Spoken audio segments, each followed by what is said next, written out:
அஸ்ஸலாமு அலைக்கும் வரஹ்மத்துல்லாஹி வபரகாத்துஹு. என்னை பற்றி ஒரு இன்ட்ரோ கொடுக்க சொல்லியிருக்காங்க. அதனால் நான் யார் அப்படிங்கிறத பற்றி ஒரு அறிமுகம் இன்ஷா அல்லாஹ். என்னோட பேர் ஜலாலுத்தீன், சொந்த ஊர் பாண்டிச்சேரி. நான் சலஃபி தாவா ஃபீல்டில் 1999 இருக்கிறேன். அல்ஹம்துலில்லாஹ். இன்றைக்கி 25 வருஷத்துக்கு மேலே அதில் கிளாஸஸ் எடுக்கிறது, வகுப்புகள் எடுக்கிறது அப்படிங்கிறது 2003 செஞ்சுக்கிட்டு இருக்கிறேன். வெளியூர்களுக்கு போய், அதாவது என்னுடைய சொந்த ஊர் அல்லாமல் வெளியூர் போய் வகுப்பு எடுக்கிறதுங்கிறது 2005 பல ஊர்களில் எடுத்திருக்கிறேன். அல்ஹம்துலில்லாஹ். என்னுடைய ஆசிரியர்களை பற்றி கேட்டு நான் யார்கிட்ட படித்தேன் அப்படின்னு கேட்டிருந்தாங்க. ஸோ அதை பற்றி ஒரு சின்ன அறிமுகம் கொடுத்துடலாம் இன்ஷா அல்லாஹ். எங்கள் குடும்பத்து பின்னணி, என்னுடைய தாய் வழி பாட்டனார்லாம் தீவிர சூஃபி குடும்பம்.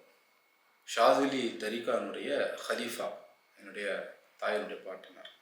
ஸோ எங்கள் கொள்கையெல்லாம் அது சார்ந்தது தான். வஹ்தத்துல் வுஜூத், வஹ்தத்துல் ஷுஹூத், இந்த இரண்டுக்கு என்ன வித்தியாசம், இதெல்லாம் எனக்கு 10 வயசுக்குள்ளேயே தெரியும். அல்ஹம்துலில்லாஹ்.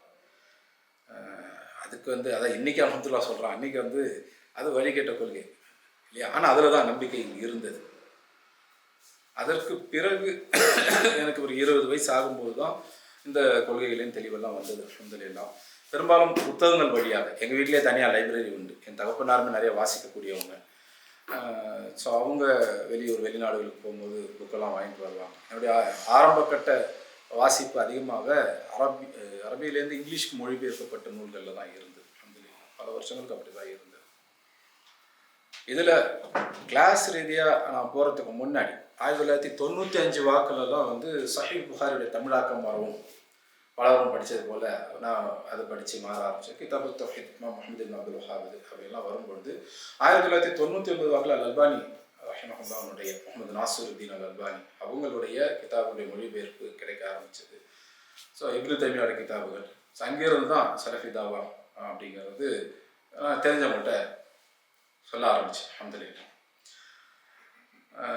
எங்கள் ஊரில் இருந்த ஒரு ஹனஃபி மதவை சேர்ந்த ஆலிம். ஆனால் அவர் தௌஹீத் கொள்கையில் உறுதியானவர். சஹாபா விளக்கம் எடுக்கணும் அப்படிங்கிறத நான் படித்து புரிஞ்சுக்கிட்டு அவர்கிட்ட சொல்லும்போது ஆமாம் அதுதான் சரியானது அப்படின்லாம் சொன்னவர். நான் இப்னு தைமியாவுடைய கிதாபுகளை என்கிட்ட உதாரணத்தில் அகீதத்துல் வாசித்தியா, அது அரபியிலே என்கிட்ட வாங்கிட்டு போய் படித்து இதுதான் நம்முடைய அகீதா என்று சொன்னவர். அதனால் வெளி உலகத்துக்கு ஒரு ஹனஃபியா தெரியும். அவர் பேர் பா கமாலுத்தீன் ஆலிம் அப்படின்னு சொல்லுவாங்க. 150க்கும் மேற்பட்ட நூல்கள் சின்னதும் பெருசுமா தமிழில் எழுதியிருக்கிறாங்க. தௌஹீதை தான் சொல்லுவாங்க. ஹனஃபி மதகுலேருந்து ஃபத்வாக்கள் எடுத்து சொல்லுவாங்க. தப்லீக் ஜமாத்தில் அதிகமாக போகக்கூடியவங்க. அவங்க தப்லீக் ஜமாத் போனாலே அந்த மக்கள் தௌஹீதுக்கு மாறிடுவாங்க. போகிற இடங்கள்லாம் பள்ளிவாசலில் ஏற்றி வச்சிருக்க அந்த பச்சை கொடி ஜெண்டாவை கைட்ட சொல்லுவாங்க. கையில் கழுத்தில் இருக்கிற கயிறுகளை கைட்ட சொல்லுவாங்க. இப்போ அவங்க என்கிட்ட 2004 வாக்கில் நான் அவங்கள்ட்ட அதிகமாக மார்க்கத்து சம்மந்தமாக, சட்டங்கள் சம்மந்தமாக பேசுறது உண்டு. அப்போ அவங்க சொன்னாங்க, ஒரு மதர்சாவில் நான் கன்வென்ஷனில் படித்ததில்லை, மதர்சாவை படிக்கலைனாலும் ஒரு ஆலிமுக்குரிய அந்த கல்வி உனக்கு இருக்குது, நீ ஆலிம் தான் அப்படின்னு அவங்க எனக்கு சொல்லியிருந்தாங்க. இப்போ அதுக்கு பிறகு அவங்க ஒரு 2008 வாக்கில் மூத்தாயிட்டாங்க. தமிழில் பஷாரத் பப்ளிகேஷன்ஸினுடைய குர்ஆன் மொழிபெயர்ப்பு ஒன்று உண்டு. அந்த மொழிபெயர்ப்பு அவங்க செஞ்சது தான். ஆனால் அவங்க பேர் அட்டையில் இருக்காது, உள்ளே இருக்கும், வேற ஒருத்தர் பேர் போட்டு வந்திருக்கும். சரி, என்னுடைய முதல் ஆசிரியர் அப்படின்னு குறிப்பிடத்தக்க அளவு சொல்கிறதா இருந்தால் இவங்க. இதுக்கு முன்னாடி எனக்கு இன்னைக்கு ஜாக்குடைய மாநில தலைவராக அப்துல் காதர் மதனி எல்லாம் பழக்கம். ஒரு 1.5 வருஷம் ஒவ்வொரு வார கடைசியிலையும் அவங்க வீட்டுக்கு போயிடுவோம். எங்கள் ஊர் பக்கத்து ஊரில் இருந்தாங்க, போயிடுவோம். இது பேக்ரவுண்ட். நான் சீரியஸாக படிக்க ஆரம்பிச்சேன்னு பார்த்தீங்கன்னா 2005 ஷேக் பிலால் ஃபிலிப்ஸினுடைய தாவா ட்ரைனிங் ப்ரோக்ராம் 2005 சென்னையில் நடந்தது, பீஸ் கான்ஃபரன்ஸில். அப்போது ஆண்களில் ஒரு 49 பேர் கலந்துக்கிட்டோம். அந்த 49 பேரில் அந்த ட்ரைனிங் முடிஞ்ச பிறகு அது டீமுடைய கோஆர்டினேட்டராக ஷேக் பிலால் ஃபிலிப்ஸ் என்னை அப்பாயிண்ட் பண்ணியிருந்தாங்க. அல்ஹம்துலில்லாஹ். அதே கான்ஃபரன்ஸில் ஷேக் சாலிம் அல் அம்ரி அபுதாபியிலேருந்து வந்திருந்தாங்க. அவங்க எங்களுக்கு அது கவுலுல் முஃபீத் ஃபி அதில்லத்தி தௌஹீத் அப்படின்னு சொல்லி ஷேக் முஹம்மது இப்னு அப்துல் வஹ்ஹாப் அல் வஸாபி அல் அப்தலி அல் யமனி, ஷேக் உசைமீன், ஷேக் முக்பிலினுடைய மாணவர். அவங்களே ஒரு பெரும் அறிஞர். இந்த கிதாப் ஷேக் முக்பில் இருக்கிற காலத்திலேயே தம்மாஜில் தாருல் ஹதீஸில் பாடமாக எடுக்கப்படக்கூடிய கிதாப். அதை எங்களுக்கு அவங்க சென்னையில் பாடமாக எடுத்திருந்தாங்க. அப்புறம் ஷேக் முகமது அல் ஜிபாலி, இவங்க வந்து அல்பானிக்கு அறிமுகமானவர். அல்பானி கிட்ட நிறைய வகுப்புகள் உட்கார்ந்துருந்தவங்க. அல்பானுடைய மிக நெருங்கிய மாணவர்கள் ஷேக் அலி ஹசன் ஹலபி, சலீம் அல் ஹிலாரி, ஹுசைன் அல் ஆயிஷா, அவங்களோடலாம் இவங்களுக்கு நெருக்கம் அதிகம். மஷூர் ஹசன் அலி சல்மான் அவங்களோடலாம் இருக்க அதிகம். ஆங்கிலத்தில் நிறைய நூல்கள் வந்து எழுதியிருக்கிறாங்க, மொழிபெயர்த்தும் இருக்கிறாங்க. ஷேக் முகமது அல் ஜிபாலிக்கிட்டையும் சில வகுப்புகள் அட்டன் பண்ணுற வாய்ப்பு கிடைச்சிது. அல்ஹம்துலில்லாஹ்.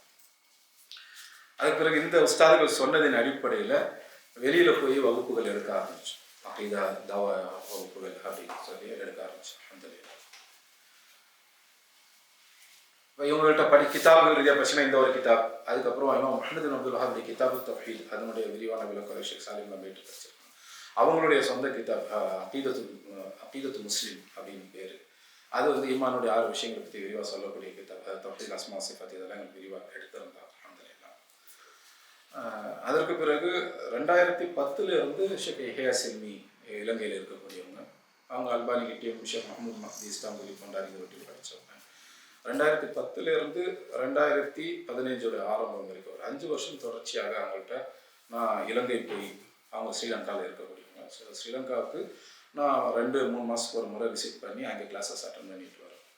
அப்போ பார்த்தீங்கன்னா அகீதத்துல் வாசித்தியா இப்னு தைமியாவுடைய இது, அல்காயிதத்துல் ஜலீலா ஃபி தவஸ்ஸுல் வல் வஸீலா இப்னு தைமியாவுடைய, அதே போல் அகீதா இமாம் முஹம்மது பின் ஹம்பலுடைய உஸூலுஸ் சுன்னah, இதெல்லாம் அவங்கள்ட்ட படித்தேன். அதே போல் ஃபிக்ஹில் பார்த்தீங்கன்னா அல்பானியுடைய சிஃபத்து ஸலாத்தின் நபி அது படிச்சிருக்கிறேன். அதை இதெல்லாம் பாடமாக எடுக்க சொல்லியிருந்தாங்க, எனக்கு சொல்லியிருந்தாங்க, நான் பாடமாக எடுத்திருக்கேன். அதே போல் முஹம்மது பின் அப்துல் வஹாபினுடைய தலாசுல் உஸூல் வாதில் துஹா அதுவும் அவங்கள்ட்ட படித்து பாடம். அந்த மாதிரி சில தஃப்சீரில் கொஞ்சம் தஃப்சீர் தபரியிலிருந்து சில சூறாக்களுடைய தஃப்சீர் இதெல்லாம் படிச்சிருக்கேன். இதுக்கிடையே ஷேக் பிலால் ஃபிலிப்ஸ் வந்து சென்னைக்கு வந்திருந்தப்போ உஸூலு தஃப்சீர் எங்களுக்கு எடுத்திருந்தாங்க. நானும் புலர் அட்டன் பண்ணோம், உஸூலு தஃப்சீர் படித்தேன். ஸோ தஃப்சீர் உஸூல் தஃப்சீர் இதில் இருக்குது. அப்புறம் ஆன்லைனில் 2015 Sheikh Abu Aliya Abdullah Dwight Battle Junior, இவங்க வந்து இஸ்லாமுக்கு வந்த ஒரு அமெரிக்கன், ஆஃப்ரோ அமெரிக்கன். இஸ்லாமுக்கு வந்த பிறகு யமனுக்கு போய் ஷேக் முஹம்மது அல் இமாம் கிட்ட படித்தாங்க. ஷேக் முஹம்மது அல் இமாம் வந்து ஷேக் முக்பிலுடைய மிக முக்கியமான மாணவர்கள் உள்ளவங்க, யமனுடைய முக்கிய அறிஞர்கள் உள்ளவங்க.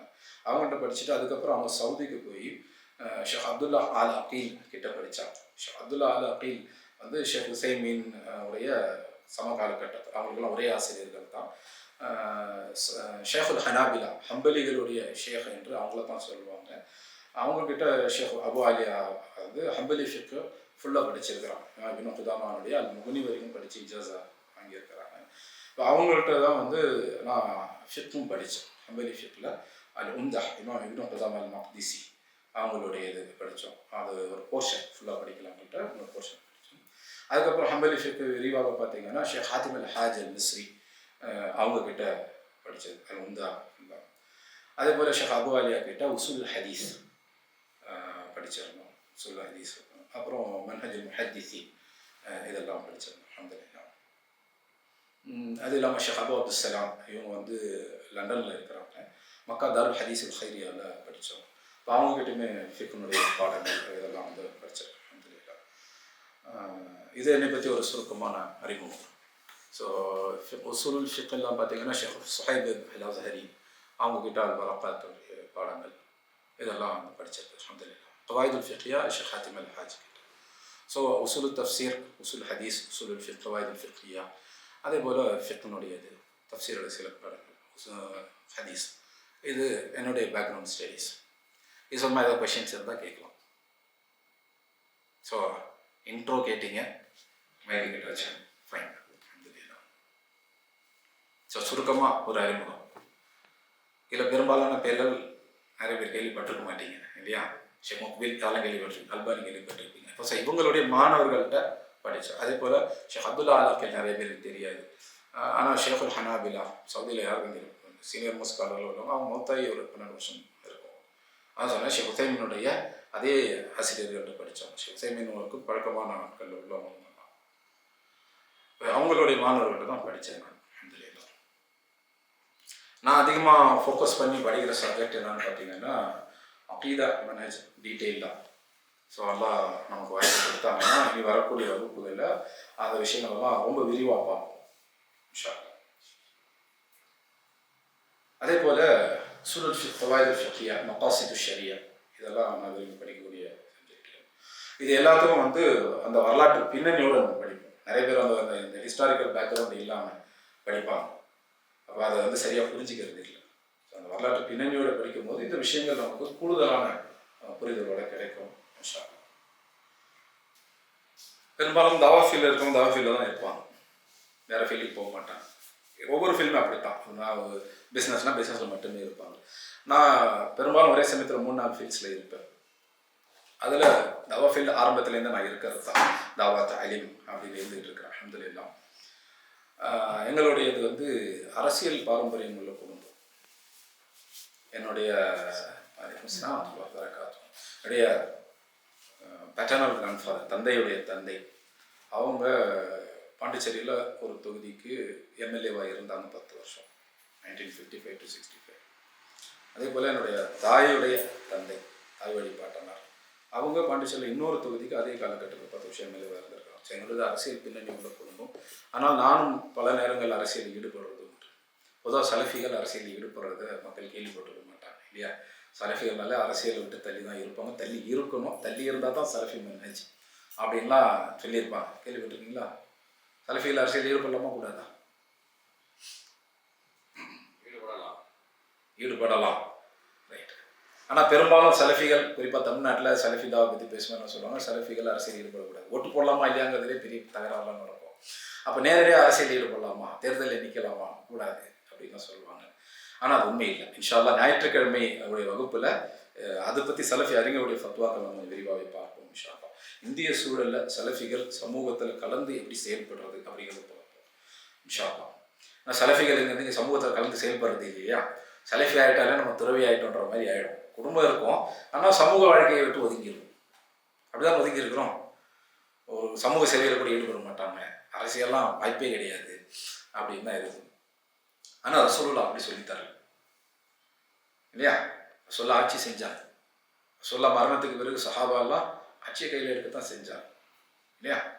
அன்றைக்கு உலகத்தினுடைய பெரும் சாம்ராஜ்யத்தையே உருவாக்கினாங்க. அன்றைக்கு இருந்த வல்லரசுகளை வீழ்த்தினாங்க, அரசியக பேரரசு, ரோம பேரரசு வீழ்த்தினாங்க. அவங்களுக்கு வந்து சர்வதேச அரசியல் தெரியும். அதை பற்றி ஒரு சின்ன ஒரு இன்சிடென்ட் பேசிட்டு நம்ம உள்ள போவோம் இன்ஷா அல்லாஹ். சூரத்து ரூம், குர்ஆனுடைய எத்தனாவது சூரா இது? 30வது சூரா. ரூம் அப்படிங்கிறது பொதுவாக இங்கிலீஷில் பார்த்தீங்கன்னா ரோம் அப்படின்னு மொழிபெயர்த்திருப்பாங்க. ஆனால் அரபிகள் கிட்ட ரூம் அப்படின்னா துருக்கி பகுதியை குறிக்கும். இன்றைய நவீன துருக்கி இருக்குது பார்த்தீங்களா, அதைத்தான் குறிக்கும்.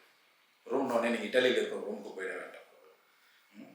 ஆனால் ஏன் இதுக்கு ரூம்னு பேர் வந்துச்சுன்னா, அந்த ரோமை தலைநகராக கொண்டு ஆட்சி செய்த அந்த ரோம பேரரசு, ரோமன் எம்பையர் இருக்கு இல்லையா, அவங்க வந்து 4வது நூற்றாண்டு, கிறிஸ்துவ நூற்றாண்டுல 4வது நூற்றாண்டு, அந்த காலகட்டத்தில் ரோம பேரரசு ரொம்ப பெருசாகிடுச்சு, யூரோப்பில் இருந்து மட்டுமே அதை ஆட்சி செஞ்சிட முடியாது அப்படின்னு முடிவு பண்ணி யூரோப், ஆசியா, ஆப்பிரிக்கா இது எல்லாத்துக்கும் மையமாக இருக்கக்கூடிய ஒரு இடத்தை தேடி வர்றாங்க.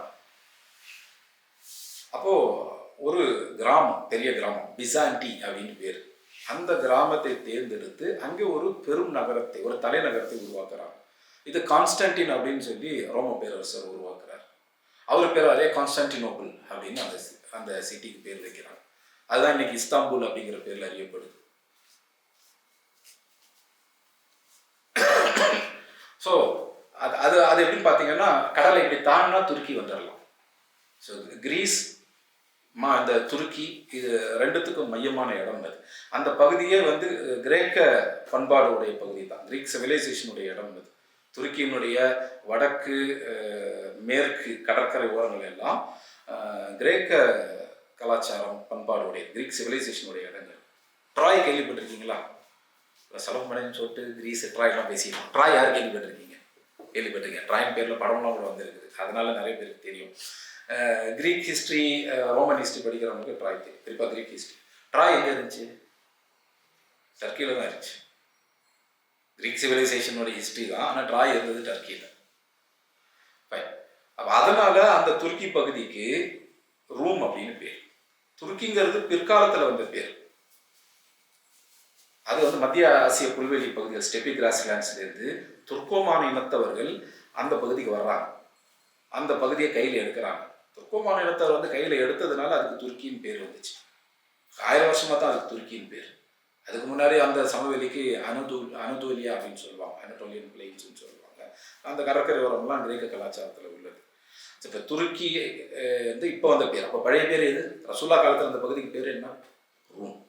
ஏன் அதுக்கு ரூம்னு பேர் வந்துச்சுன்னா, ரோம பேரரசர்கள் உடைய தலைநகர் அங்கே வந்துச்சு. அந்த துருக்கி முழுக்க வந்து ரோம பேரரசனுடைய ஆட்சியுடைய முக்கிய பகுதியாக இருந்துச்சு. அங்கே அதிகமாக கிறிஸ்தவர்கள் இருந்தாங்க.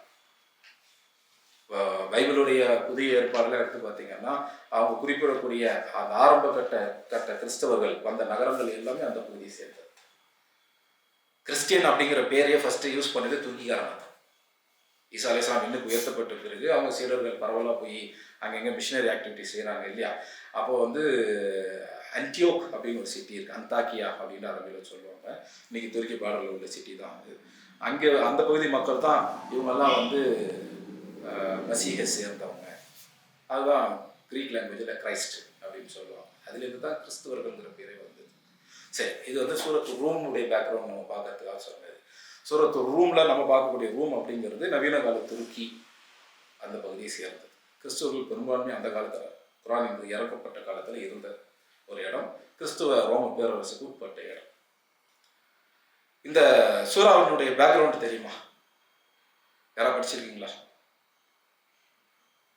சூறாக்கள் இறக்கப்பட்ட பின்னணி அப்படின்னு ஒன்று இருக்கு.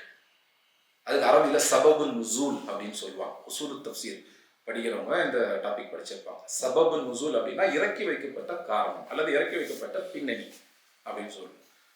இந்த சூறாவுடைய ஆரம்ப ஆயத்துக்களை படிச்சு பாருங்க. சூரத்து ரூமுடையது என்ன டாபிக் வரும்? குலிபத்து ரூம்னு தான் ஆரம்பிக்கும். ரோமர்கள் தோற்கடிக்கப்பட்டார்கள். யாரால? பாரசீக பேரரசு. பாரசீக பேரரசுல சசானிய வம்சாவழி ஆட்சி செஞ்ச சசானியட் பெர்ஷியன்ஸ் அவங்களுடைய அந்த எம்பையர் பேரரசு இந்த ரோமன் எம்பையரை தோற்கடிச்சிருப்பாங்க. தோற்கடிச்சு கான்ஸ்டான்டினோபிள் வரையும் போயிருப்பாங்க. இந்த பின்னணியில மக்காவில் ஒரு ஒரு வாதம் ஒன்று நடக்குது. யாருக்கு பார்த்தீங்கன்னா மக்காவுடைய முஷ்ரிக்குகள் அவங்களுக்கும் இந்த பக்கம் அபூபக்கர் ரலியல்லாஹு அன்ஹு அவங்களுக்கும் வாதம் நடக்குது. என்ன தலைப்புல? ஜியோ பாலிட்டிக்ஸ். இந்த சூப்பர் பவர் வந்து அந்த சூப்பர் பவரை தோக்கடிச்சிச்சு. இந்த வல்லரசு அந்த வல்லரசு தோக்கடிச்சிச்சு. பாரசீக பேரரசு ஜெயிச்சதுல மக்கா முஷ்ரிக்குகளுக்கெல்லாம் சந்தோஷம். ஏன் பாரசீக பேரரசு அவங்க ஜெயிச்சா சந்தோஷப்படுறாங்க, ரோம பேரரசு தோத்ததுக்கு அவங்க ஏன் சந்தோஷப்படுறாங்க? அதே போல அபூபக்கர் ரலியல்லாஹு அன்ஹு என்ன செய்யறாங்க? ரோம பேரரசு தோத்ததுக்கு வருத்தப்படுறாங்க. ஏன்? இப்போ நம்ம சலஃபிகள்கிட்ட கேட்டால் என்ன சொல்லுவாங்க? இதெல்லாம் பாலிடிக்ஸுங்க, அது இன்டர்நேஷ்னல் பாலிடிக்ஸ், சலஃபிகள் அதெல்லாம் பேசக்கூடாது அப்படிதான் சொல்லுவாங்க. அபூபக்கர் ரலியல்லாஹு அன்ஹு மக்கா முஷ்ரிக்குகளோட பேசி பந்தயமே கட்டிட்டு வராங்க. என்ன? ரோமர்கள் இப்போ தோற்கடிக்கப்பட்டிருக்கலாம், ஆனால் இன்னும் இத்தனை வருஷத்துக்குள்ள ரோமர்கள் ஜெயிப்பாங்க, பாரசீக பேரரசு தோற்கடிக்கப்படும், அதுவும் இந்த ஏரியாவில் இந்த லேண்டில் தோற்கடிக்கப்படும் அப்படின்னு ஒரு பர்டிகுலர் ஒரு நாடை சுட்டி காமிச்சு சொல்கிறாங்க. அப்போ பந்தயம்லாம் கட்டுறாங்க. அந்த சமயத்தில் பந்தயம் கட்டுறது தடை செய்யப்படலை. இதெல்லாம் மக்கால் இருந்த காலகட்டத்தில் நடக்குது. அவங்க பந்தயம் கட்டிட்டு வந்துட்டு ரசூல்லா கிட்ட சொல்கிறாங்க, ரசூல்லா இந்த மாதிரி ஒரு வாதம் வந்துச்சு, இந்த மாதிரி பந்தயம் கட்டினேன். இப்போ ரசூல்லா என்ன செஞ்சுருக்கணும்? என்ன செஞ்சுருக்கணும்? நம்ம சலஃப் பண்ண செஞ்ச சகோதரர்கள் சொல்லுங்க, கண்டிச்சிருக்கணும்ல. நீங்கள் எதுக்கு அரசியல் பேசுனீங்க அப்படின்னு கண்டிச்சிருக்கணும்ல. கண்டிக்கல. அதுக்கு பதிலாக நீங்கள் குறிப்பிட்ட ஒரு வருஷத்தை சொன்னீங்க, ஒரு ரேஞ்சு சொல்லிட்டு வந்துருக்க வேண்டியது தானே அப்படின்ற சொல்கிறாங்க. அதுக்கப்புறம் அல்லாஹ் அதை பற்றி ஆயத்துக்களை இறக்கிடுறாங்க. அதுதான் சூரத்து ரூம். அப்போ அல்லாஹ் என்ன செஞ்சுருக்கணும்? கண்டிச்சிருக்கணும் இல்லை, நீங்கள் ஏன் அரசியல் பேசுவீங்க அப்படின்ட்டு. அல்லாஹ் கண்டிச்சாங்களா? சூரத்து ரூம் படித்தவங்க ஞாபகம் இருக்குது. அல்லாஹ் கண்டிச்சாங்களா? அபூபக்கர் ரலியல்லாஹு அன்ஹு என்ன சொன்னாங்களோ அதே தான் அல்லாஹ் இங்கே சொன்னாங்க. ரோமர்கள் தோற்கடிக்கப்பட்டுட்டாங்க, ஆனால் இன்னும் இந்த ரேஞ்ச் ஆஃப் இயர்ஸில் பித் ஒன் அப்படிங்கிற வார்த்தை இருக்குது. பித் அப்படின்னா 3லேருந்து 10 அந்த ரேஞ்சை குறிக்கிறது. 3லேருந்து 10 வருஷத்துக்குள்ள அவங்க இந்த பூமியில் தோற்கடிக்கப்படுவாங்க. பாரசீகர்கள் தோற்கடிக்கப்படுவாங்க, ரோமர்கள் மீண்டும் வெற்றி பெற்றவங்களாவாங்க. இது அல்லாஹ்வுடைய வாக்குறுதி. வாதம் என்று அல்லாஹ் சொல்கிறார். இது அல்லாஹ்வுடைய வாக்குறுதி அப்படின்னு சொல்கிறார். இதன் மூலமா மூமின்கள் சந்தோஷம் அடைவாங்க. எதன் மூலமா? ரோமர்கள் பாரசீகர்களை தோற்கடிப்பதன் மூலமாக மூமின்கள் சந்தோஷப்படுவாங்க என்று அல்லாஹ் சொல்றாங்க. இதுதான் சூரத்து ரூமனுடைய அந்த முதல் 10 ஆயத்தினுடைய பின்னி. இப்போ இங்கே என்ன நடக்குது? அபூபக்கர் ரலியல்லாஹு அன்ஹு வந்து ஜியோபாலிட்டிக்ஸ், சர்வதேச அரசியல் பேசியிருக்கிறாங்க. அதுவும் மிலிட்ரி விஷயங்களை பற்றி பேசியிருக்கிறாங்க, போர்களை பற்றி பேசி அதில் ஒரு நிலைப்பாடு எடுக்கிறாங்க. அதில் கிறிஸ்தவர்களுக்கு அபூபக்கர் ரலியல்லாஹு அன்ஹு சப்போர்ட் பண்ணுறாங்க. முஷ்ரிக்குகள் பாரசீக பேரரசுக்கு சப்போர்ட் பண்ணுறாங்க. பாரசீக பேரரசு மஜூசிகளால் ஆளப்பட்டு வந்தது. மஜூசிகள்னா நெருப்பு வணங்கிகள், அவங்க சிலைகளை முயற்சி வணங்குவாங்க. ஸோ மக்கா முஷ்ரிக்குகள் சிலை வணங்கிகள், சிலை வணங்கிகளாக இருக்கக்கூடிய பாரசீக பேரரசை அவங்க சப்போர்ட் பண்றாங்க. மக்கால இருந்த முஸ்லிம்கள் மூமின்கள் யாரு? அவங்க சார் பார்த்தா அபூபக்கர் ரலியல்லாஹு அன்ஹு பேசுறாங்க. அவங்க கிறிஸ்தவர்களுக்கு சப்போர்ட் பண்றாங்க. ஏன்? அவங்க அருள் கிதாப், நாங்களும் கிதாபை பெறக்கூடிய மக்கள், அவங்க கிதாபை நமக்கு முன்னாடி கிதாபை பெற்ற மக்கள், அதனால நாங்கள் அவங்களுக்கு சப்போர்ட் பண்றோம். இன்னைக்கு ஒரு சலஃபியுடைய நிலைப்பாடு எடுக்க முடியுமா? எடுக்க விட்டுருவாங்களா? அரசியலில் போனதே தப்பு, அரசியலை பற்றி பேசினதே தப்பு. இதில் கிறிஸ்டியன்ஸுக்கெல்லாம் அவர் சப்போர்ட் பண்ணிக்கலாம், ஈமானே இழந்துட்டீங்க. ஆனால் அல்லாஹ் என்ன சொல்கிறாங்க? இது கொண்டு மூமின்கள் சந்தோஷப்படுவாங்க. யார்? கிறிஸ்தவர்கள் வெற்றி பெறதை போட்டு. இது அல்லாஹ்வுடைய வாக்குறுதி. அல்லாஹ்வே வாக்குறுதி கொடுக்குறாங்க, அவங்க ஜெயிப்பாங்க அப்படின்ட்டு. அப்போ சூரத்து ரூமை, இது நான் சொல்றது எங்கேயோலாம் நீங்கள் கஷ்டப்பட்டு தேட வேணாம். தஃப்சீர் இப்னு கஸீர் வச்சிருக்கிறீங்களா? திறந்து பாருங்க, அது ஃபுல்லாக தெளிவாக இருக்குது.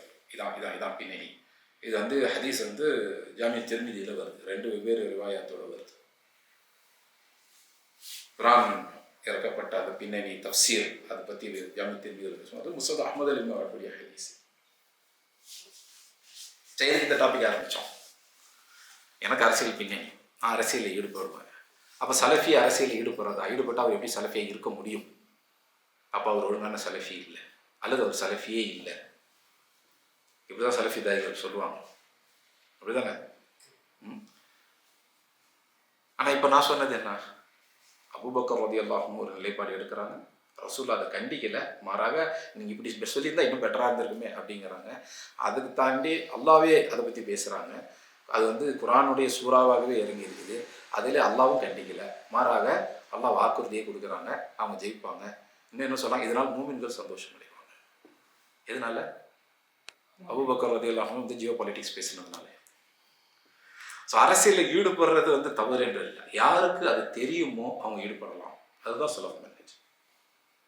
இன்னைக்கு உள்ள வகுப்புகள், நாளைக்கு உள்ள வகுப்புகள், நாளன்னைக்கு உள்ள வகுப்புகள், இன்ஷா அல்லாஹ் இது எல்லா வகுப்புகளுமே சலஃப் மன்ஹஜ் அப்படின்னு சொல்லி நம்ம தமிழ்நாட்டில் அல்லது இலங்கை தமிழ் பேசும் உலகில் பரவலாக வரக்கூடிய விஷயங்கள் இருக்குது பார்த்தீங்களா? அதில் உள்ள சில குழப்பங்களை தெளிவுபடுத்தக்கூடியதாக அமையும். சில அடிப்படையான விஷயங்கள் உள்ள குழப்பங்களை தெளிவுபடுத்தக்கூடியதாக அமையும். அதனுடைய பிகினிங்காக நீங்கள் இதை வச்சுக்கலாம். என்னது? சூரத்து ரூமுடைய பின்னணி தெரிஞ்சால் அதில் நம்ம பெறக்கூடிய விஷயங்கள் என்ன? ஒரு முஸ்லீம், ஒரு சலஃபியாக இருக்கக்கூடிய நபர், அவர் அரசியலில் ஈடுபட முடியும், அரசியலை பற்றி பேச முடியும் இல்லையா? சலஃபிகள் ஹிலாஃபத் பேசலாமா கூடாதா? சலஃபிகள் ஹிலாஃபத்துக்கு ஆதரவாளர்களா எதிரிகளா? பொதுவாக முன்வைக்கப்படுறது என்ன? எதிரி. ஹிலாஃபத் பேசக்கூடியவங்க எல்லாருமே சொல்லுவாங்க சலஃபிகள் ஹிலாஃபத்துக்கு எதிரிகள் அப்படின்வாங்க. சலஃபிகள் அதுக்கு பதிலாக என்ன சொல்லுவாங்க? ஒரு தெளிவான பதில் இருக்காது இல்லையா? என்கிட்ட அந்த சகோதரர்கள், அதாவது ஹிலாஃபத்தை ஆதரிக்கூடிய சகோதரர்கள் பேசும்போது நான் சொல்லுவேன், சலஃபிகள் ஹிலாஃபத்துக்கு எதிரி இல்லை. ஏன்னா ஹிலாஃபத்தை உருவாக்குனதே சலஃப் தான் இல்லையா? ஹிலாஃபத்தை யார் உருவாக்குனாங்க? நபி ஸல்லல்லாஹு அலைஹி வஸல்லம் ஹிலாஃபத்தை உருவாக்கல. நபி ஸல்லல்லாஹு அலைஹி வஸல்லம் அதிகாரம் நுபுவத் அடிப்படையிலானது, நபித்துவத்தின் அடிப்படையிலானது. நபி ஸல்லல்லாஹு அலைஹி வஸல்லம் மரணத்துக்கு பிறகு தான் ஹலீஃபா அப்படிங்கிற ஒருத்தங்களே வர்றாங்க. அப்போ ஹிலாஃபத் அபூபக்கர் ரலியல்லாஹு அன்ஹு தான் ஆரம்பிக்குது இல்லையா? அபூபக்கர் ரலியல்லாஹு, அதுக்கு பிறகு உமர், உஸ்மான், அலி, ஹசன், முஆவியா ரலியல்லாஹு அன்ஹு, இவங்கெல்லாம் ஆட்சி செய்கிறாங்க. 6 சஹாபா ஆட்சி செஞ்சிருக்காங்க. இப்போ இவங்க எல்லாருமே நபித்தோழர்கள், இவங்க எல்லாம் ஹிலாஃபத்தை உருவாக்கி இருக்கிறாங்க, ஆட்சி செஞ்சுருக்கிறாங்க. அப்போது நபித்தோழர்களை பின்பற்றக்கூடியவங்க தான் நம்ம இல்லையா? அப்போ நம்ம ஹிலாஃபத்துக்கு எதிரியாக இருக்க முடியுமா? முடியாது. ஆனால் நபித்தோழர்களுடைய மன்ஹஜ் அடிப்படையில் ஹிலாஃபத் உருவாக்கப்படும். கம்யூனிஸ்ட் மன்ஹஜில் இல்லை. இஹ்வான் முஸ்லிமீனும் ஜமாத் இஸ்லாமியும் கம்யூனிஸ்ட் தாக்கத்தின் அடிப்படையில் அந்த கம்யூனிஸ்ட் புரட்சி முறைகளை அவங்க கையாளுறாங்க. அந்த முறைகள் கூடாது அப்படிங்கிறது தான் சலஃபி மன்னஜை பின்பற்றவங்களுடைய நிலைப்பாடு. ஹிலாஃபத்தை உருவாக்குறது யாரு? சலஃப், சஹாபா. சலஃபுடைய முதல் தலைமையான சஹாபா. அதான் ஜமாத் இஸ்லாமி, இஹ்வான் முஸ்லிமின் எல்லாம் அது கொள்கை. நம்ம அதை பார்ப்போம், விரிவாக பார்ப்போம் இன்ஷா அல்லாஹ். அதாவது இப்போ தப்லீக் ஜமாத்தினுடைய மெயின் விஷயம் இது, தொழுகையின் பக்கம் மக்கள் இறக்கிறது. தொழுகை பற்றி நம்ம பேசுவோமா? சலஃபிகள் பேசுவோமா? பேசுவோம். நம்மளும் பேசுறதால நம்ம தப்லீக் ஜமாத் ஆகிடுவோமா? ஆக மாட்டோம். 2 பேரும் ஒரே டாபிக் தான் பேசுகிறோம், ஆனால் பேசுகிற கோணம் வேறு. இஹ்வான் முஸ்லிமனோ, ஹிஸ்புத் தஹ்ரீர் அல்லது ஜமாத் இஸ்லாமி, இது மாதிரி உள்ள ஹிலாஃபத் இயக்கங்கள், இவங்கெல்லாம் வந்து மனிதன் படைக்கப்பட்ட நோக்கமே ஹிலாஃபா அப்படின்னு சொல்லுவாங்க. அப்படிதானே? மனிதன் படைக்கப்பட்ட நோக்கம் எது? இன்னும் நம்ம கிளாஸ்க்குள்ள போல ஒரு இன்ஃபார்மல் டிஸ்கஷனாக தான் இங்கே போயிட்டு இருக்குது. மனிதன் படைக்கப்பட்ட நோக்கம் எது?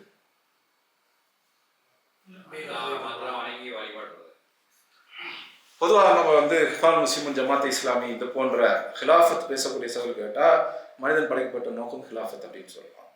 இதுக்கு என்ன ஆதாரம் அப்படின்னு கேட்டால், குர்ஆன்ல சூரத்துல் பக்ரா 2வது சூராவுடைய அந்த 30வது ஆயத்தை எடுத்து காண்பிப்பாங்க. அல்லாஹ் சுப்ஹானஹு வ தஆலா மலக்குகள்கிட்ட சொல்றாங்க, இன்னி ஜாஇலுன் ஃபில் அர்தி ஹலீஃபா, நான் பூமியில ஹலீஃபாவை படைக்க போகிறேன். அப்போ அந்த மனிதன் ஹலீஃபாவை தான் படைக்கப்பட்டான் அப்படின்னு சொல்லுவாங்க. அப்போ ஹலீஃபானா என்ன அர்த்தம்? முதல்ல நம்ம அங்கே போகணும். இது முதல் விஷயம். ஆனால் நம்ம பார்க்குறோம், அல் குர்ஆன்ல சூரத்துல் தாரியாத் 51வது சூராவுடைய 56வது ஆயத்தில், வமா ஸலக்துல் ஜின்ன வல் இன்ஸ இல்லா லியஅ்புதூன், ஜின்களையும் மனிதர்களையும் எம்மை மட்டுமே இபாதத் செய்ய வேண்டும், வணங்க வேண்டும் என்பதற்காகவே தவிர வேறு எதற்காகவும் நாம் படைக்கவில்லை என்று அல்லாஹ் சொல்றான். அப்போ மனிதன் படைக்கப்பட்ட நோக்கம் என்று அல்லாஹ் சொல்றது என்ன? இபாதா, அல்லாஹ்வை வணங்குதல். அப்போ மனிதன் படைக்கப்பட்ட நோக்கம் ஹிலாஃபாவா இபாதாவா? இபாதா தான். அப்போ பக்ராவுடைய அந்த ஆயத்துடைய அர்த்தம் என்ன? அல்லாஹ் சொல்றது என்ன? இன்னி ஜாஇலுன் ஃபில் அர்தி ஹலீஃபா, நான் பூமியில் ஹலீஃபாவை படைக்க போகிறேன். ஆனால் நல்லா கவனிக்கணும், பூமியில் ஹலீஃபாவை படைக்க போறான்னு என்னுடைய ஹலீஃபான்னு சொன்னாங்களா? மனிதன் யாருன்னு கேட்டால் மனிதன் அல்லாஹ்வுடைய ஹலீஃபா அப்படின்னு தானே ஜமாத் இஸ்லாமிய, இஹ்வான் முஸ்லிமோனோ எழுதுறாங்க. மௌதூதியுடைய எழுத்துக்களையும் பார்க்கலாம், இஹ்வான் முஸ்லிமோடைய சேர்ந்த சிலருடைய எழுத்துக்களையும் பார்க்கலாம். மனிதன் அல்லாஹ்வுடைய ஹலீஃபா அப்படின்னு சொல்லுவாங்க. அல்லாஹ்வுடைய ஹலீஃபான்னு அரபியில் என்ன வார்த்தை பயன்படுத்தும்? ஹலிஃபத்துல்லாஹ். எங்கேயாவது குர்ஆன்ல ஹலிஃபத்துல்லான்ற வார்த்தை இருக்கா?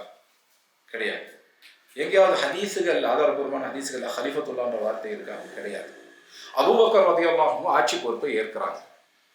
ஏற்று மஸ்ஜித் நபியில, நபியினுடைய அந்த பள்ளிவாசல்ல மிம்பர்ல நின்று மக்களுக்கு உரையாற்றுறாங்க. அப்போ எப்படி ஆரம்பிக்கிறாங்க? ஆனா ஹலீஃபத்து ரசூலுல்லாஹ், நான் ரசூலுல்லாஹ்வுடைய ஹலீஃபா அப்படின்னு தான் சொல்றாங்க. அதுக்கு அடுத்தது உமர் ரலியல்லாஹு அன்ஹு ஆட்சி பொறுப்பை ஏற்று அதே மாதிரி மஸ்ஜித் நபியுடைய உரையாற்றமா என்ன சொல்றாங்க?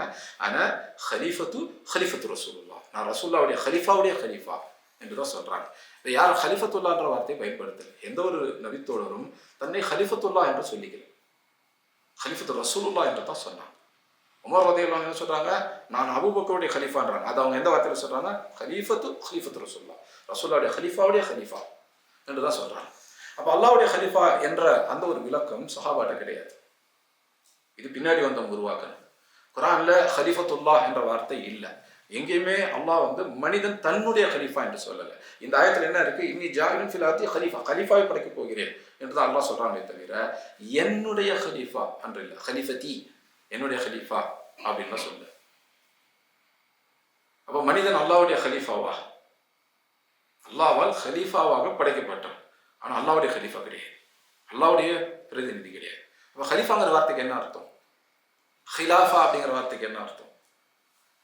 ஹலஃபா அப்படின்னா ஒன்று போன பிறகு அதுக்கு பதிலாக வரக்கூடிய இன்னொன்று. ஹல்ஃபுல் இமாம் அப்படின்னா இமாமுக்கு பின்னாடி நிற்கிறது. ஹலீஃபானா என்ன? ஒன்று போன பிறகு வரக்கூடிய இன்னொன்று.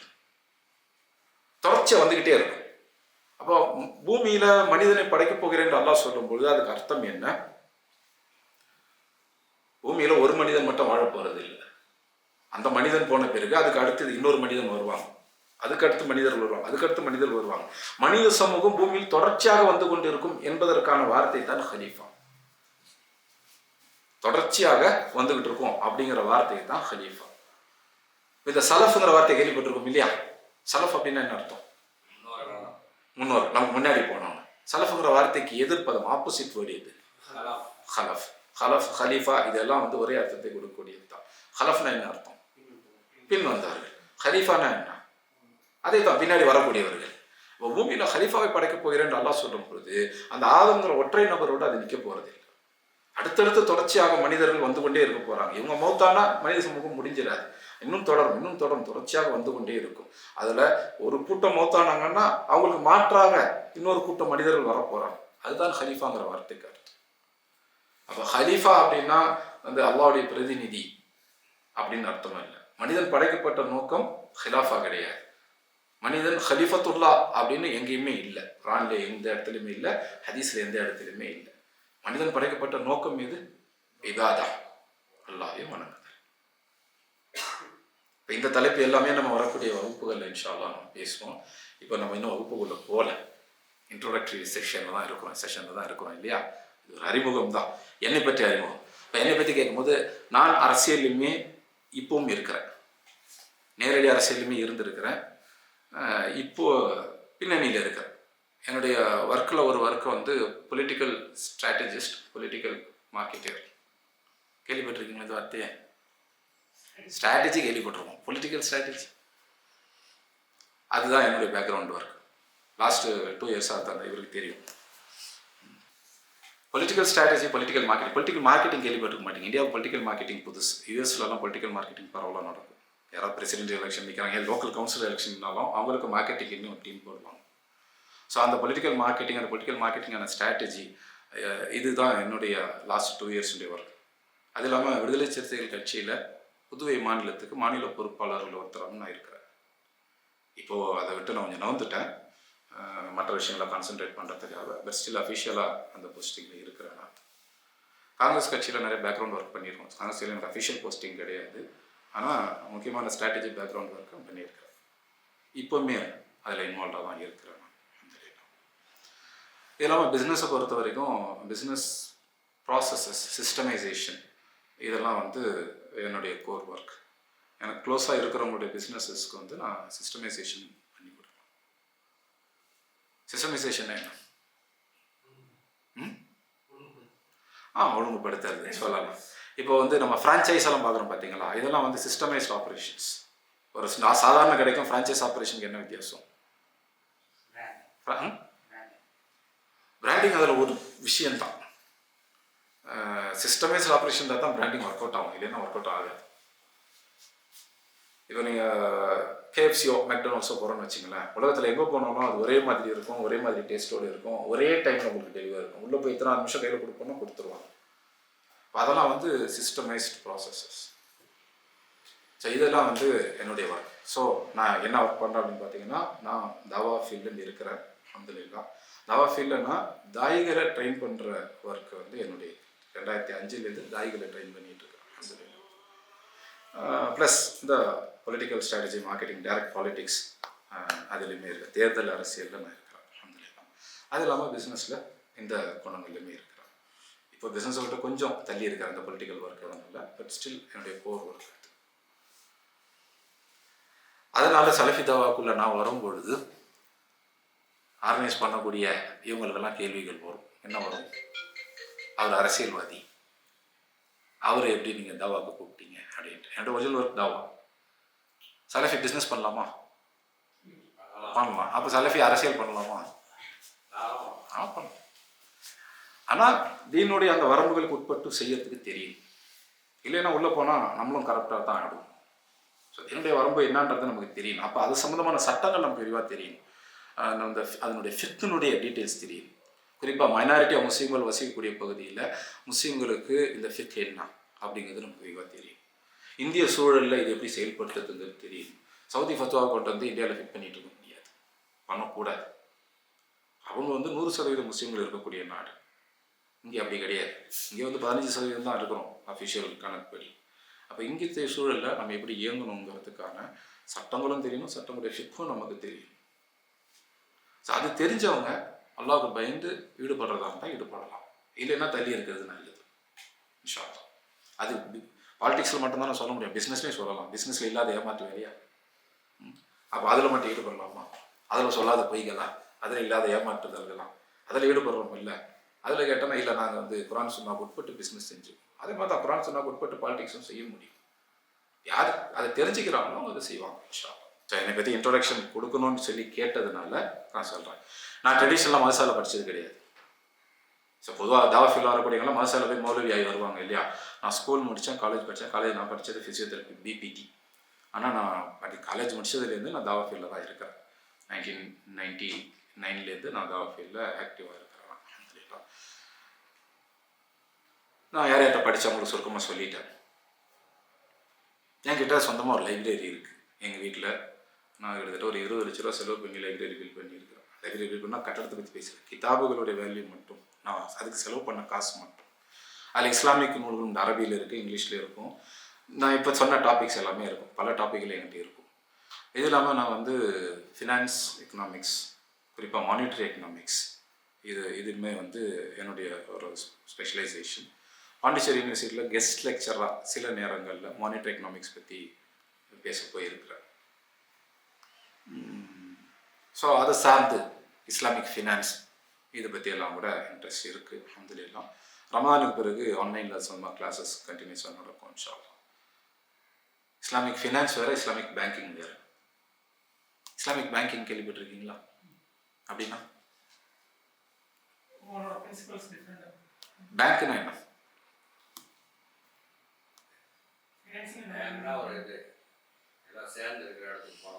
பேங்க் அப்படின்றது வட்டி கடை. பேங்க்கினுடைய அடிப்படை தொழில் என்ன? வட்டி கடன் கொடுக்கறது இல்லையா.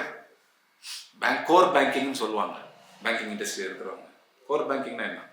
வட்டி கடன் கொடுக்கறதும் அதுக்கு தேவையான விஷயங்களை ரெடி பண்ணி கொடுக்கறது தான் கோர் பேங்கிங். ஸோ பேங்க் அப்படின்னா வட்டி கடை. அப்போ இஸ்லாமிக் பேங்கிங்னு ஒன்று சாத்தியமா? இஸ்லாமிய வட்டி கடை இல்லையா, சாத்தியமா? இல்லை. இஸ்லாமிக் ஃபினான்ஸ் இருக்குது, இஸ்லாமிக் பேங்கிங் கிடையாது. ஆனால் இன்றைக்கி பேங்க் நிறைய விஷயங்களை செய்யுது, அந்த விஷயங்களை நம்ம செய்யலாம். ஆனால் கோர் பேங்கிங், அதாவது வட்டி கடன் கொடுக்குறது, அதில் நம்ம ஈடுபட முடியாது. ஸோ இந்த இஸ்லாமிக் பேங்கிங் அப்படின்ட்டு நடக்கிற நிறைய விஷயங்கள் வந்து ஆக்சுவல் இஸ்லாமிக் பேங்கிங் இல்லை. அதே ஞாபகத்தில் வச்சுக்கணும் இன்ஷா அல்லாஹ். சரி, கிடையாது. அந்த துபாய் இஸ்லாமிக் பேங்க்கில் ஒர்க் பண்ண ஒருத்தர் வந்து ஹாரிஸ் இர்ஃபான், யூகேக்காரர். அவர் வந்து ஹெவன்ஸ் பேங்கர்ஸ்னு ஒரு புக் எழுதியிருக்காரு. அதில் வந்து இஸ்லாமிக் பேங்கிங்ன்ற பேரில் கன்வென்ஷனல் பேங்கிங்கே தான் செய்கிறாங்கன்றதை அவர் விரிவாக எழுதியிருக்கிறார். ஸோ அந்த புக்கு தேவைப்படுறவங்க வாங்கி படிச்சுக்கலாம் இன்ஷா அல்லாஹ். ஸோ துபாய், மலேசியா இந்த இடத்துல இருக்க இஸ்லாமிக் பேங்கிங் இதெல்லாம் வந்து லீகல் ட்ரிக்ஸ் யூஸ் பண்ணுறது தான். பார்க்குறதுக்கு இஸ்லாம் மாதிரியே இருக்கும், ஆனால் அது ஆக்சுவலாக இஸ்லாம் இல்லை. கல்விக்காக நான் பயணம்னு பார்த்தீங்கன்னா ஸ்ரீலங்கா போனது தான். ஒரு 5 வருஷம் தொடர்ச்சியாக ஸ்ரீலங்கா 2 மாதத்துக்கு ஒரு முறை ட்ராவல் பண்ணி அங்கே போய் 1 வாரம் 2 வாரம் அந்த மாதிரி தங்கி இருந்து படித்தேன். இப்போ நான் அது ஷேக் ஹேசிமி அவங்கள்ட்ட தான் மெயினாக படித்தேன் அந்த ட்ராவலில். அந்த கிதாபுகள்லாம் நான் சொல்லியிருக்கிறேன். அது ஸ்டார்டிங்கில் சொன்னேன் இல்லையா. ஸோ நான் அதிகமாக அக்கீதா படித்தது ஷெக்கினுடைய அதை ஓரளவுக்கு படித்தது அங்கே. அதுக்கப்புறம் லாஸ்ட் 10 இயர்ஸாக நான் படிக்கிறது வந்து ஆன்லைனில். அல்ஹம்துலில்லாஹ். நான் சொன்னேன் லைப்ரரி. என் லைப்ரரியில் இந்த இஸ்லாமிக் புக்ஸுமே இருக்கும், ஜென்ரல் புக்ஸும் நிறையவே இருக்கும். இந்த marketing, branding, sales strategy, business strategy, systemization அதுவும் இருக்கும், பாலிட்டிக்ஸும் இருக்கும். அல்ஹம்துலில்லாஹ். ஸோ அதனால் அந்த ஃபீல்டுகளில் இருக்கிற ஆட்கள் எல்லாம் என்கிட்ட கொஞ்சம் க்ளோஸாகவே இருப்பான். அல்ஹம்துலில்லாஹ். சரி, வேறு எதுவும் கேட்கணுமா?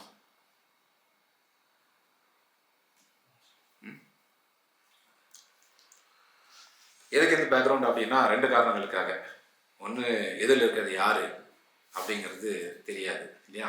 நான் பொதுவாக என்ன சொல்கிறது வந்து எனக்கு கிளாஸ் எடுக்க விடுங்க, ஒரு 3 மணி நேரம் 4 மணி நேரம் கிளாஸ் கவனிச்சிட்டாங்கன்னா நான் யாருன்றது அவங்களுக்கு தெரிய வரும் இன்ஷா அல்லாஹ். அதாவது இதை சொல்கிறதுக்கு எனக்கு தகுதி இருக்குதா இல்லையா அப்படிங்கிறது தெரிய வரும் இன்ஷா அல்லாஹ். ஆனால் வந்து இல்லை நீங்கள் யார்கிட்ட படிச்சிங்கன்னு சொன்னால் தான் நாங்கள் கிளாஸில் உட்காருவோம் அப்படின்னு சொல்கிறது சலஃபிகள்கிட்ட ஒரு வழக்கம் இருக்குது. ஃபைன், பிரச்சனை இல்லை. அதுக்காக இந்த பேக்ரவுண்ட் சொல்லியிருக்கேன். அல்ஹம்துலில்லாஹ். இன்னொரு காரணம் நான் இதை சொன்னது, வழக்கமான நம்ம ஹசரத்துகள் மௌலவிகள் மாதிரி இருக்காது என்னுடைய கிளாஸஸ். ஒன்று ஆதாரங்கள் அடிப்படையில் வலுவாக இருக்கும் இன்ஷா அல்லாஹ். இன்னொன்று இந்த ஜென்ரல் பேக்ரவுண்ட்லாம் இருக்கும். இப்போ சூரத்து ரூம் பார்த்தோம் இல்லையா. சூரத்து ரூம் வந்து இந்த பேக்ரவுண்டு நிறைய பேர் சொல்கிறது இல்லை. ஆனால் அந்த ஆயத்துக்களை படித்தாலே உங்களுக்கு தெரிய ஆரம்பிக்கும். ஃபஸ்ட்டு 10 ஆயத்து அதை பற்றி தான் இருக்கும். இது எதை பற்றி பேசுது? அபூபக்கர் ரலியல்லாஹு அன்ஹு ஜியோ பாலிட்டிக்ஸை பற்றி. அதான் இன்றைக்கி வந்து சைனா யூஎஸை பற்றி பேசினேன் அப்படி இருக்கும். அந்த மாதிரி ஒரு டிஸ்கஷன் பின்னாடி தான் சூரத்து ரூம் வருது. அப்போ குர்ஆனில் எல்லா விஷயத்துக்கும் வழிகாட்டுதல் இருக்குது, எல்லா காலகட்டத்துக்கும் வழிகாட்டுதல் இருக்குது அப்படின்னு நம்ம வந்து வாய் வார்த்தையால் பேசிக்கிட்டு இருக்கோம். ஆனால் நம்ம காலகட்டத்துக்கான வழிகாட்டுதல் என்ன அப்படிங்கிறத வந்து எடுக்கிறது நம்ம பழக்கப்படுத்திக்க வேண்டியது அதுதான். குறிப்பாக சலஃப் மன்ஹஜை பின்பற்றுறோம், சஹாபா வழிமுறையை பின்பற்றுறோம் என்று சொல்லக்கூடிய சகோதரர்கள் உலகம் முழுக்கவே இந்த பிரச்சனை இருக்குது, தமிழ்நாட்டில் கூடுதலாக இருக்குது. என்ன அப்படின்னா சமூகத்தை விட்டு ஒதுங்கி இருக்கிறது தான் சலஃப் மன்ஹஜ். சமூகத்துக்கான எந்த பிரச்சனையிலையும் தலையிடாமல் இருக்கிறது தான் சலஃப் மன்ஹஜ். வெறும் தாவாவில் மட்டுமே ஃபோக்கஸ் பண்ணுங்க அப்படின்பாங்க. சரி, அந்த தாவா தான் என்ன அப்படின்னு கேட்டால் அதையும் சொல்ல மாட்டேங்கிறான். ஸோ சலஃப் மன்ஹஜினுடைய விஷயங்களை தெளிவுபடுத்துறதுக்கான ஒரு வகுப்பு தான் இது. இந்த வகுப்பின் மூலமாக சலஃபி அல்லாதவர்களுக்கும் பலன் இருக்கும், சலஃபிகளுக்கும் பலன் இருக்கும் இன்ஷா அல்லாஹ். சலஃபியானா என்ன, அந்த கேள்வியிலேருந்து நம்ம கிளாஸை ஸ்டார்ட் பண்ணுவோம் இன்ஷா அல்லாஹ். ஸோ இன்ட்ரோடக்டரி செஷன் முடிச்சுக்கலாம். இது வரைக்கும் நடந்தது ஒரு இன்ஃபார்மல் செஷன், ஃபார்மல் செஷன் இல்லை. இப்போ நம்ம வந்து கிளாஸுக்குள்ளே போகலாமா இன்ஷா அல்லாஹ். உங்களுக்கு வந்து நடுவில் எந்த கேள்வி இருந்தாலும் தயவுசெய்து கேட்காதீங்க, கேள்வி நோட் பண்ணி வச்சிங்க, வேணும்னா பேப்பர் பண்ணால் வாங்கி வச்சிங்க இன்ஷா அல்லாஹ், இல்லை மொபைலில் நோட் பண்ணி வச்சிங்க. ஏன்னா உங்களுக்கு வரக்கூடிய கேள்விகள் அடுத்த செஷனில் கிளியர் ஆகும் இன்ஷா அல்லாஹ். ஏன்னா நான் கிளாஸே பெரும்பாலும் கேள்வி பதில் மாதிரி தான் அரேஞ்ச் பண்ணியிருப்போம். ஸோ அடுத்து இந்த கேள்வி வரும், இந்த கேள்விக்கு இந்த பதில் அப்படின்ற மாதிரி இன்ஷா அல்லாஹ். அப்போ உங்களுக்கு ஒரு 10 கேள்வி வருதுன்னா 8 கேள்வி கிளாஸ்லேயே கிளியர் ஆகிடும் இன்ஷா அல்லாஹ். ஒரு 2 கேள்வி பாக்கி இருக்கலாம், வாய்ப்பு இருக்குது. அதை நோட் பண்ணி வச்சுங்க, கிளாஸ் முடிக்கும் போது கேள்வி இருக்குன்னு சொல்லுங்கள். அப்போ கேள்விக்குன்னு சொல்லி அந்த விஷயம் இன்ஷா அல்லாஹ். நடுவில் கேள்விகள் எதுவும் கேட்காதீங்க, ஒரு விஷயம். நடுவில் எந்த டிஸ்கஷனும் பண்ணாதீங்க, அது என்கிட்டையும் பண்ணாதீங்க, பக்கத்தில் இன்ஷா அல்லாஹ். ஃபோன் கால்ஸ் எதுவும் வந்துச்சுன்னா தயவுசெய்து ஃபோன் எடுத்துகிட்டு அப்படி வெளியே போயிடுங்க, பக்கத்தில் இருக்கவங்க டிஸ்டர்ப் பண்ண வேண்டாம் இன்ஷா அல்லாஹ். நிறைய பேர் என்ன பண்ணுவாங்க, அப்படி வச்சுக்கிட்டு கொஞ்ச நேரம் பேசிகிட்டு இருப்பாங்க, ஆனால் பக்கத்தில் இருக்க எல்லாருக்கும் கேட்கும், டிஸ்டர்ப் ஆகும். ஸோ ஒன்று ஃபோன் சைலண்ட்டில் போட்டுருங்க, ஃபோன் எடுக்காதீங்க. இல்லை அர்ஜென்ட்டாக எடுத்தாகணும்னா அப்படியே எடுத்து அந்த பக்கமும் போய் பேசணும் இன்ஷா அல்லாஹ். சலஃப் மன்ஹஜ் பற்றி உங்களுடைய அண்டர்ஸ்டாண்டிங் என்ன, அல்லது கொஸ்டின் என்ன, அல்லது எனக்கு இந்த விஷயத்தில் சலஃப் மன்ஹஜ் பேர் எரிச்சலாக இருக்குது, இப்படி தான் சலஃப் மன்ஹஜ் சொல்லுதா அப்படின்லாம் ஏதாவது இருந்துச்சுன்னா சுருக்கமாக ஒரு வரியில் சொல்லுங்கள். லெக்சர் ஸ்டார்ட் பண்ணிட வேண்டாம், நீங்களே ஒரு பயன் பண்ணிட வேண்டாம், ஒரு வரியில் சொல்லுங்கள். அப்படி எதுவும் கேள்விகள் இருக்கா, கருத்துகள் இருக்கா, இல்லை சலஃப் மன்ஹஜுக்கு எனக்கு எதிர்ப்பு இருக்குது, சலஃப் மன்ஹஜுடைய முக்கால்வாசி விஷயம் ஓகே, இந்தந்த விஷயங்கள் எனக்கு வந்து ஒத்து வரல, அந்த மாதிரி இருக்கா?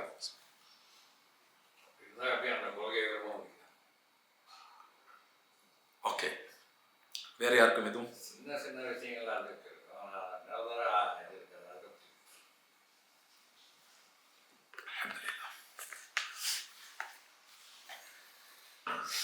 போன மாதம் ஒரு ஊரில் கிளாஸ் எடுத்தோம், கடைநல்லூரில். இது மாதிரி ஒரு 3 நாள் கிளாஸ், பொங்கல் ஹாலிடேஸில். இது மாதிரி தான் கேட்டேன். அங்கே இருந்தது பார்த்திங்கன்னா ஒரு 25-30 நபர்கள், எல்லாம் வந்து காலேஜ் ஸ்டூடெண்ட்ஸ், அந்த ஏஜ் உள்ளவங்க. அவங்க முதல்ல அப்படி தான் யோசித்தாங்க, அப்புறம் ஒன்று சொல்ல ஆரம்பித்தாங்க. கடைசியில் பார்த்தா ஒரு 30 பாயிண்ட்ஸ் வந்தது. அது எல்லாத்தையும் எழுதிட்டு அதுக்கப்புறம் அதை பேஸ் பண்ணி தான் கிளாஸுடைய ஸ்ட்ரக்சரை கொண்டு வந்தோம். ஸோ அந்த மாதிரி எதுவும் இருக்கா? இதெல்லாம் ஒரு கேள்வியா அப்படின்லாம் கேட்க மாட்டேன், கேள்வி இருந்தால் சொல்லுங்கள் இன்ஷா அல்லாஹ். தப்பான கேள்வி எது தெரியுமா, மனசுக்குள்ளே இருந்து நீங்கள் கேட்காத கேள்வி தான். இல்லை இதெல்லாம் சொன்னால் நம்மளை சலஃபி இல்லைன்னு சொல்லிடுவாங்க அப்படின்லாம் நினைக்க வேண்டாம். கேள்வி கேட்கறதுக்கு வெக்கப்படுறவங்க கற்றுக்க மாட்டாங்க. ஸோ கேள்விகள் எதுவுமே இருக்கா?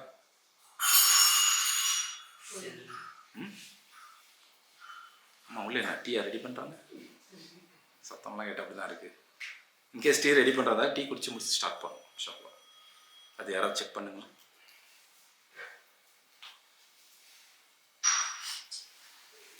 சரி, இப்போ இது வரைக்கும் வந்து ஒரு ஜென்ரல் டிஸ்கஷன் மாதிரி தான் பேசணும். ஆனால் இதில் ஒரு விஷயம் நீங்கள் கற்றுக்கிட்டு இருந்திருப்பீங்க இன்ஷா அல்லாஹ். என்னது? சூரத்து ரூம் உடைய பின்னணி. அதிலிருந்து நம்ம ஃபிக்ஹ் ரீதியாக புரிஞ்சுக்கிற விஷயம் என்ன, முஸ்லிம்கள் சலஃபிகளாக இருந்தாலும் அரசியல் பேச முடியும். அபூபக்கர் ரலியல்லாஹு அன்ஹு பேசியிருக்கிறாங்க, பேசுறதுக்கு அனுமதி இருக்குது, அதில் ஈடுபடுறதுக்கு அனுமதி இருக்குது. வீடியோ ஆஃப் பண்ணிடலாம்னு நினைக்கிறேன். டீ குடிச்சு முடிச்சுட்டு ஃபார்மல் செஷன் போகும்போது ஆன் பண்ணிடுறேன்.